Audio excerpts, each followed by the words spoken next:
Right, so this is a very important segment. Hopefully, it'll save people a lot of money from security, privacy, super important thing. I've talked about this for probably as long as I've been streaming. I've been doing security streams, privacy streams. I have a whole series. Go to gorealdefi.com.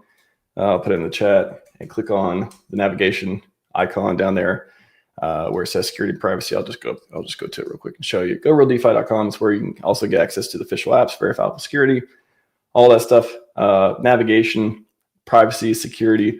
I got entire playlists, hours and hours and hours of clips and content and streams. And I even did a security week a while back as well. But this one came up recently. I'll drop this in the chat, which is a good one to riff on a little bit. So this person's a Cheetah Western. Shout out to Cheetah Western.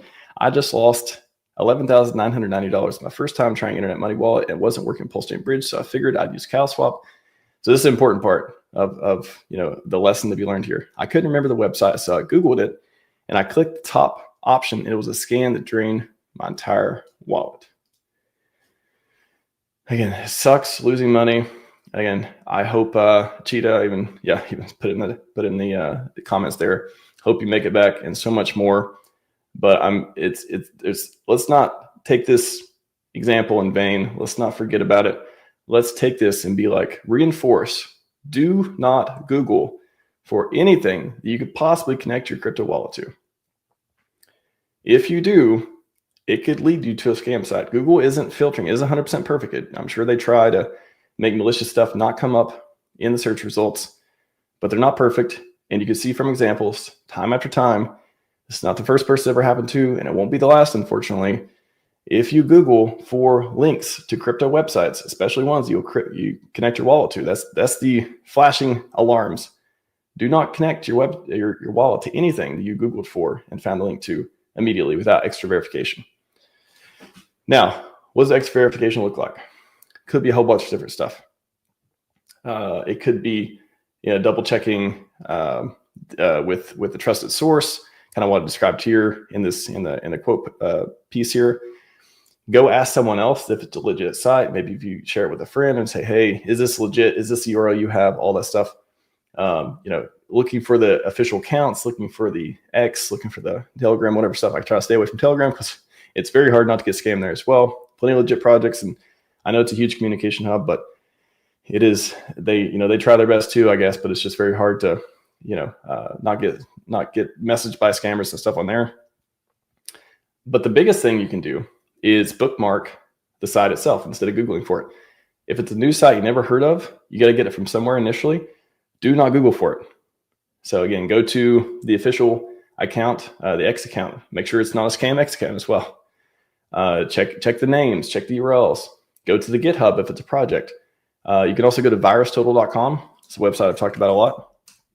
You can give it the URL. You're right here. Give it the URL and be like, "Hey, it'll tell you. You can give it files. You can give it URLs, websites. It'll tell you if anyone's reported it, or if any other malware detection engines and antivirus and stuff has found it being malicious. It can give you a score, and that it works for websites, works in files, and a lot of other things as far as those pieces go as well. So VirusTotal. And then honestly, this is, GoRealDefi is my site. It's been going strong for about 2 years now, has verifiable security. Click verify hash. I don't Google for the official sites. I don't Google for PulseChain Bridge.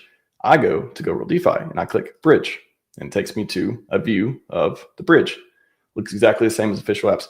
You can go to the official apps. You go to PulseChain.com. You go to bridge.pulsechain.com as well. It's going to give you links. I'm not going to get into how the bridge, how GoRealDefi works. I did plenty of content and just Google RHMax, how GoRealDefi works and all this stuff too. But you can go to the official links. You can download it, run on your computer. You can do all these things, but do not Google for PulseChain Bridge and click on websites. Again, what I like to do, I don't Google for any of these things. I don't look for them. I have bookmarked, my website, GoRealDefi, been running again for 2 years. Has a bug bounty program even. Haven't any valid submissions for a bug bounty program either in the last 6 months or a year. And I click on Bridge. I click on the Hex app. I click on Exchange for PulseX. Explorer for the Block Explorer, all that stuff too.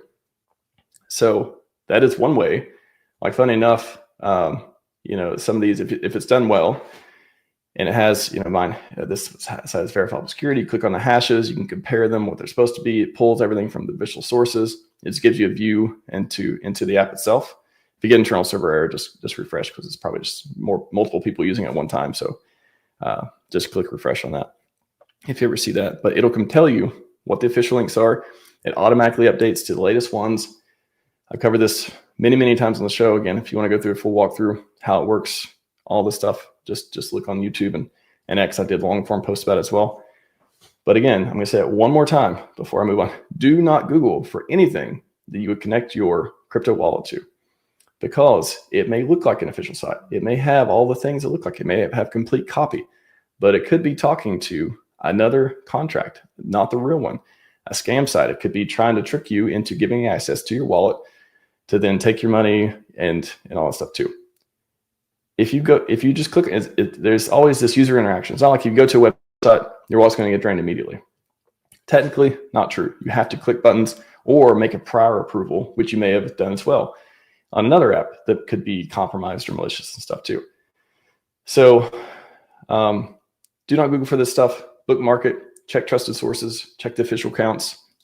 All those pieces too, because you do not want to lose your money. You don't want to lose something. Again, if you lose $1,000 in Pulse or Hex, what if we do 1,000x, a 10,000x? That's a lot more money than it used to be. So you don't want to, don't put yourself in that position. So hardware wallets can help with a lot of stuff too, but you still got to check the numbers. You still got to, it's not going to save you from this type of attack, but it could help you, do the different confirmations. I talked about hardware wallets before. I think of them as 2FA on your phone, two-factor authentication on your wallet. So they just give you an extra, like, hey, are you sure you want to do this? That way, if you have malware, if you run Windows, which I recommend you do not, and you have malware in your computer, then they can't just mess with your wallet and stuff. They need a physical approval on the hardware wallet to do transactions. It's great for that, and it gives you secure seed phrase generation. So when you do generate seed phrases, that you're able to do it on a secure device that doesn't have any malware on it, and all that stuff too. So hardware wallets, they're not a panacea. They don't solve everything. They are a great tool, but if you still click the buttons, you can still get your wallet drained. So if you have a hardware wallet, take that into account too. Next point. Don't use Windows. I'm going to keep saying this a million times. Do not use Windows. Windows is like the bad street. It's got the bullet hose and the stop signs, and you don't want to, you don't want to take your family there because there's, the playground don't look too great, or, it's got just all kinds of riffraff going on in the streets, and you just want to drive by that neighborhood really quickly. Windows puts you on the internet with that kind of view. If you use anything other than Windows, iPad, Mac, Linux, whatever, name any other operating system, you're going to remove yourself. Simply put, remove yourself from a ton of different malware and stuff that's going to affect Windows, because most people write malware and viruses for Windows. So if you don't use Windows, those viruses aren't going to affect you, right? Unless they're work across multiple systems and stuff like that. So it's one of the most basic things you can do is stop using the thing that everyone writes viruses for.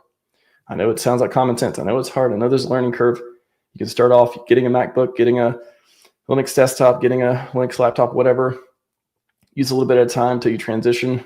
But if you keep using the operating system that everything is being targeted, then it's an uphill battle, right? So don't use Windows. Avoid it if you can. That's going to make things a lot safer.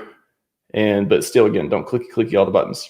Verify these things. I have a ton of content on rhmax.org/blog. You can also check out as well, a bunch of long form content on that. But really, you should just be binging. If you're interested in security and privacy, just go to Go DeFi, click security, click privacy, and binge a ton of those different videos on specific stuff.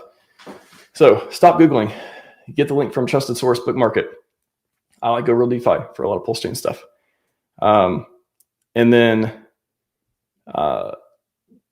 unlimited approvals. Everyone's curious about that. If you trust the app, it's kind of like an app-based thing. I'm not going to go too much into that, but it can be annoying versus not doing it and all that stuff. But it kind of comes down to how much you trust. I trust PulseX much more than some random dApp out there. So there's that piece for the random approvals. Anyone curious about that? But I'm going to go into depth on it right now. Revoke.cash, if you want to check your permissions and stuff, revoke.cash. You can see what permissions you have, what approvals you've given. You can revoke it. You can do a lot of that stuff with revoke.cash as well. So check that out if you want. What else? Keep your browser up to date. It's another one. You can't get, if your browser is the thing that's browsing the internet, it's browsing the bad street, right? Like avoid using Windows, use something else. You may be going down the nicer street. People are out, waving at you, having a good time. There's lemonade stand. Everything's, a little bit better. There's still some shady people around, but it's a lot better than the Windows side. Your browser's old browser, out of date. There could be vulnerabilities in that. You could malware could be taking advantage of that as well. So another thing, keep your browser up to date. And then for privacy, I'll just touch on it real quick. So that's a lot of security stuff. You can use Brave. I like Brave. Some people don't like Brave. I like Brave for ads, blocking ads and all that stuff instead of Chrome, Safari, especially on mobile. Desktops, it could be this or that, but on mobile, I think it's been a game changer for a lot of stuff. Proton Mail instead of Gmail. Again, Gmail, it's like a huge, what I heard recently, 75% of the world's email or something like that. Big company, they have every incentive to not make things very private as well. So I wouldn't trust that. If you have an Android phone, Graphene OS, there's different privacy, different security focused OS and stuff. You can try that out. Graphene OS, just Google for that. Google for stuff you don't, connect your crypto wallet to, or I guess GPT it these days. And then Signal or Simplex for text, instead of text messages, iMessage, WhatsApp. They're still big companies, control them, maybe safe, kind of still corporate stuff. Simplex, Signal, they're more, community-based, more privacy-focused for that piece. There's a whole bunch of stuff, different stuff I didn't cover. VPNs, not for security, do nothing for security. Basically, just change your IP address. Good for privacy if you're interested in that, doing that stuff. But also depends on the VPN provider. Again, I did entire clips and videos and stuff on VPNs and their limitations, but not for security. For privacy, but not for security. That's like the biggest thing. You can use Tor, you can use proxy servers and all the like old school stuff like that as well. Burner wallets, I'm not going to cover that, but that's another piece as well. And that's some of the major stuff. So again, if you take nothing else away from this entire talk, avoid Windows and don't Google for things you connect your crypto wallet to. I'll end it with that. But if you want to go down, binge more stuff, go to DeFi.com, click security, tons and tons and tons and tons of content and commentary, a bunch of different guests and stuff that have talked about it as well.